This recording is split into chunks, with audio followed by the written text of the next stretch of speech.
sebelumnya apa kabar kamu hari ini? Alhamdulillah. Alhamdulillah baik.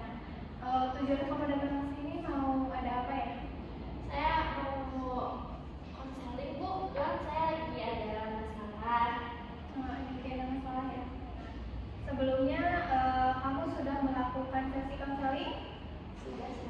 Sudah pernah. Jadi dalam sesi konseling ini kita bisa memecahkan permasalahan yang sedang kamu alami atau mencari solusi ya untuk keluar dari permasalahan yang sedang kamu alami saat ini.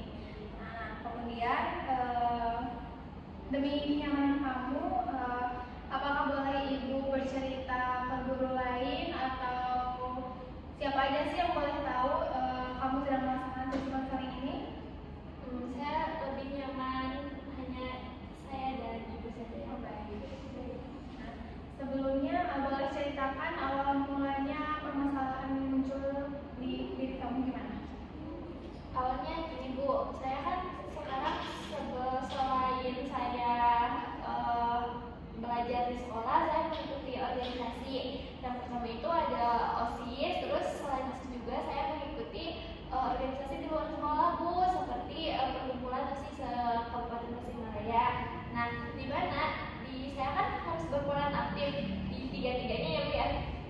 Saya harus berperan aktif sebagai siswa dalam pembelajaran, terus saya juga harus mempunyai tanggung jawab di OSIS dan di organisasi yang Kabupaten Jawa Barat itu. Nah, ketika saya menjalaninya, saya merasakan apa ya Bu, kayak saya tuh bingung harus mengerjakan yang mana dulu. Kadang-kadang saya juga ada yang tidak terlaksanakan Bu, karena saya bingung menentukan prioritas dan membagi waktunya Bu. Jadi permasalahan utama yang sedang kamu alami saat ini yaitu kesulitan dalam mengatur waktu antara sekolah sama organisasi ya. Karena kamu mulai banyak nih mengikuti organisasi, nggak dari dalam sekolah aja, jadi dari luar sekolah juga kamu mengikuti ya. Nah baik, apa yang kamu suka dalam organisasi itu? Nah, saya tuh awalnya coba-coba ya Bu. Nah, ketika saya masuk OSIS, ternyata saya tuh merasakan kenyamanan. Saya mendapatkan apa ya Bu, kayak hal-hal yang tidak saya dapatkan di sekolah Bu, ketika di organisasi, seperti belajar bagaimana cara berkomunikasi dengan orang lain, terus menambah relasi, terus juga banyak kegiatan-kegiatan sosial Bu. Jadi kamu itu kayak lebih ke menambah wawasan ya? Nah baik, oke paham. Jadi sebelumnya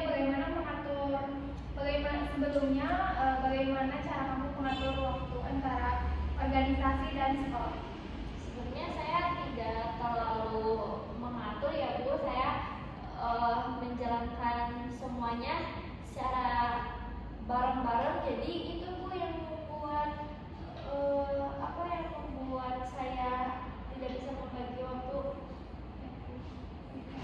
Jadi untuk minggu ini atau ke depannya ya, apa sih yang kamu harapkan untuk datang ke sesi konseling saat ini? Saya lebih bisa menentukan prioritas mungkin ya Bu ya, kayak mana dulu yang harus dikerjakan, mana dulu yang lebih penting, mana yang bisa ditinggalkan dulu Bu. Ya baik. Nah sebelumnya niat atau langkah kecil apa sih yang bisa kamu ambil dari sekarang sampai ke depannya sehingga kamu bisa mengembalikan itu semua? Mungkin ini Bu, lebih mengurangi organisasi. Kayak kan ini banyak banget ya Bu, terus ketambah saya juga mempunyai kewajiban untuk belajar. Nah, karena itu ternyata bertabrakan dan tentu, jadi mungkin saya bisa membatasi tidak semua kegiatan saya harus ikut mungkin Bu, tidak apa-apa juga. Atau saya lebih kalau ada acara di A terus di B terus ternyata ada tugas, nah saya harus menentukan bagaimana dulu yang harus diprioritaskan. Nah dari itu juga kamu sudah menyadari ya, jadi apa sih atau mana dulu nih yang harus diutamain antara sekolah sama organisasi? Nah berapa lama kamu bisa berubah atau bisa mulai lebih baik dari ke yang sebelumnya awalnya mulai ke semula lagi gitu? Mungkin 1 minggu. Oh, jadi 1 minggu ke depan kamu bisa mulai lebih baik ya, lebih kembali ke semula lagi. Nah, jadi kamu tadi sudah menyebutkan ya beberapa langkah yang ingin dijalani ke depannya agar kamu merasa lebih baik lagi dan bisa mengatur lagi. Nah, menurut Ibu sih lebih ke mengutamain sekolah ya daripada organisasi. Boleh sih mengikuti organisasi, cuman kan kamu juga tadi sudah disebutin ya lebih ke mengutamain sekolah. Nah, gitu aja. Nah, sebelumnya apakah ada yang mau ditanyakan